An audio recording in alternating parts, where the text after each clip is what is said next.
व्यापार करते हैं। तो जिसके जीवन में दान की महत्ता होगी, सेवा की महत्ता होगी, स्वभाव में होगा। बिच्छू और संत की कथा हम लोग सुनते ही हैं। बिच्छू ने कई बार डंक मारा, पर संत पानी में बैठे हुए बिच्छू को हाथ पर रख लेते। किसी ने कहा कि बाबा ये बार बार डंक मारेगा, ये अपना स्वभाव नहीं छोड़ सकता। तो संत ने कहा कि जब बिच्छू अपना स्वभाव नहीं छोड़ सकता तो संत अपना स्वभाव कैसे छोड़ दे। यह है असली प्रेम।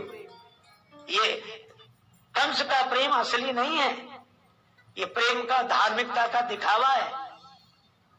मौत की बात किसी ने कह दी, इतने में ही धर्म चला गया, प्रेम चला गया। इसलिए भाई लोग कहते हैं कि प्रेम में हम मर मिटने को तैयार हैं। प्रेम में लोग कहते हैं हम मर मिटने को तैयार हैं। और ये कैसा प्रेमी है कि जिससे प्रेम करता है उसी को मिटाने मारने को तैयार है। इसका अर्थ है यह प्रेम नहीं है। प्रेमी तो कहता है कि हम चाहे न रहे तुम रहो, और ये कहता है कि तुम आज ही मरो ताकि हम बने रहें। ये प्रेम है, ये धार्मिकता है। वसुदेव जी ने देखा संकट का समय, तो वसुदेव जी ने कंस की प्रशंसा की। ये नीति है। कई बार काम बिगड़ रहा हो तो ऐसे लोगों की तारीफ करना मजबूरी हो जाती है। वो महान है नहीं, लेकिन चलो महान कार्य हो जाए प्रशंसा से, तो प्रशंसा करने में क्या। अरे आप तो पुरुष हैं और आपको यह शोभा नहीं देता, और आपको देवकी से डर नहीं है, देवकी के 8वें लाल से डर है। तो इनकी जैसे जैसे 8वें लाल का जन्म होगा मैं लाकर आपको दे दूंगा, आप उसे मार देना। कंस को लगा कि बात ठीक है, अभी बदनामी भी होगी और ये ठीक नहीं। बोला अच्छा जाओ घर में रहो, पर रखवाली रहेगी, सब देखते रहेंगे। अच्छा अब ये कथा बड़ी अजीब है, बहुत विचित्र कथा है।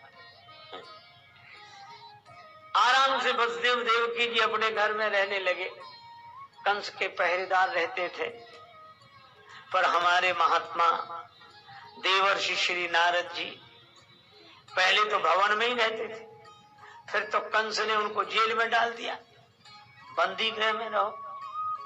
एक लाल का जन्म हुआ, वसुदेव लेकर आए। कंस ने कहा मेरी इससे कोई शत्रुता नहीं है, मुझे तो 8वें की जरूरत है। वो लौट गए। मैं नारद जी की बात बता रहा था। नारद जी गए एक कमल का फूल लेकर, और इधर से गिने 1 2 3 4, फिर उधर से गिने। कंस ने कहा क्या हुआ है बाबा? नारद जी ने कहा कि हम गिन रहे कि 8वीं कौन सी है, इसमें कमल की 8वीं पंखुड़ी कौन सी है। तो अष्टदल कमल था, जिधर से गिनो, एक इधर से करो तो उधर वाला 8, और इधर से एक गिनो तो उधर वाला 8, बीच से गिनो तो बीच वाला 8। और ऐसे लगता था कि 8वां तो सब में है। और बात भी सही थी, जो 8वां है, जो भगवान है, वे तो सब में हैं, अपने अपने गिनने की दृष्टि। और कंस ने दूसरा अर्थ लिया कि इसमें तो पहला भी 8वां हो सकता है और 8वां भी पहला हो सकता है।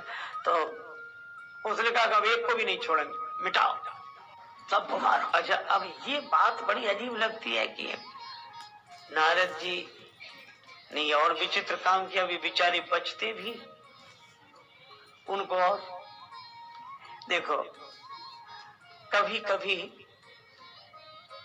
अटपटे ढंग से काम करने होते हैं। जैसे एक आदमी के हाथ में हुआ फोड़ा, थोड़ा ही उठा था, तो डॉक्टर के पास गया कि डॉक्टर साहब ये फोड़ा देख रहे हैं, अभी थोड़ा उठा। डॉक्टर बोला ये गोली ले, खा लेना, बैठ जाएगा।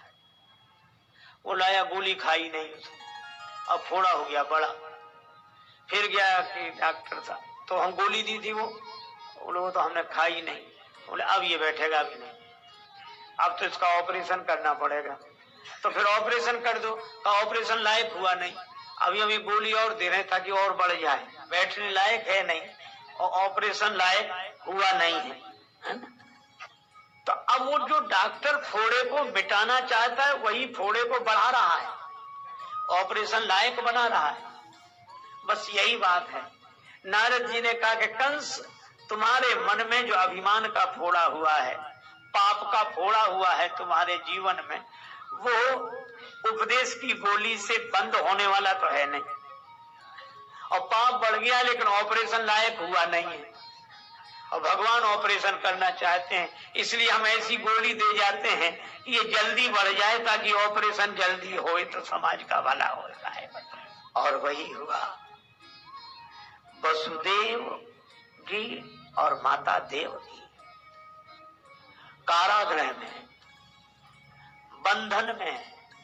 अच्छा, आजकल लोग क्या कहते हैं कि महाराज हम इतने झंझट में हैं, इतने बंधनों में बंधे हैं कि हमें टाइम नहीं मिलता, हम भजन कैसे करें, भगवान का स्मरण कैसे करें। देखो, जिन्हें भजन करना होता है वे कर लेते हैं, और जिन्हें नहीं करना होता है उन्हें कितना ही मौका मिले तो नहीं करते।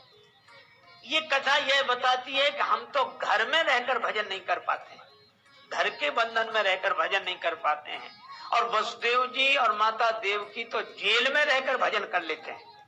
अच्छा, जेल से घर तो कुछ ठीक ही होगा, पर यह कथा यह कहती है कि हम बंधन में रहें, जगत के बंधन में रहें, पर परमात्मा के बंधन में रहें, बंधन में रहकर वंदन करते रहें, भगवान को पुकारें, भरोसा रखें। इखलाक में जो दब जाए वो जेर नहीं होता, ताकत पे जो इतराए वो शेर नहीं होता, और दरबारे इलाही से मायूस ना होए बंदे, देर तो होती है मगर अंधेर नहीं होता। भरोसा, और इसीलिए विश्वास करना बहुत कठिन। श्याम से दिल को लगाना कोई मजाक नहीं, जीते जी जान से जाना कोई मजाक नहीं। कामी क्रोधी लालची इनसे भक्ति न होए, भक्ति करे कोई सूरमा, जाति वरण कुल खोए। भगवान को याद, बस हम देखते हैं आप, कौन कहता है मुझे होश नहीं, आप देख रहे हैं, ठीक है। कितना सुंदर नाम, वसुदेव वासुदेव, भगवान का नाम इसी, जिनमें देवत्व का निवास हो, देव का निवास हो, देव प्रकट हो गए हो। और देव की मति कौन, बुद्धि कैसी, जो परमात्मा की हो गई हो, देव की, अपनी नहीं, देव की, जो भगवान की हो जाए। ये भक्ति और ज्ञान, जो जिसमें केवल भगवान शेष रह जाए वह ज्ञान, भगवान की हो जाए जिसकी बुद्धि, वो भक्ति। ये भक्ति और ज्ञान। अच्छा, इनको बांध कौन, किसने रखा, कंस ने। ये देहाभिमान ही कंस है, पर कंस को यह पता नहीं कि कंस वसुदेव जी देवकी जी के देह को बांध सकता है, पर नेह को नहीं बांध सकता। देह बंधन में है, लेकिन इनके मन का नेह तो परमात्मा के बंधन में है। इसीलिए भाई, रन में वन में डगर में कहूं रहे यह देह, तुलसी सीता राम सो लगो चाहिए ने। प्रभु श्री हरि स्वीकार करते हैं सदा, मन पुकार, श्री हरि स्वीकार करते हैं सदा जब दिल से होती है, मगर मुश्किल तो ये है, बात ये मुश्किल से होती है। पुकार प्रभु तक पहुंचे। भगवान के आने के पहले शेष भगवान आए, और उनको भी भगवान की माया ने देवकी जी के गर्भ से माता रोहिणी के गर्भ में स्थापित किया, शेष भगवान। अब भगवान की प्रतीक्षा। देखो, शेष भगवान पहले आ गए, भगवान बाद में आए। कभी शेष पहले, विशेष बाद में भगवान, और शेष सैया है भगवान। और यही है, भगवान देवकी माता के गर्भ में आए, देवताओं ने स्तुति की, सत्य स्वरूप परमात्मा की स्तुति की, और एक बार किसी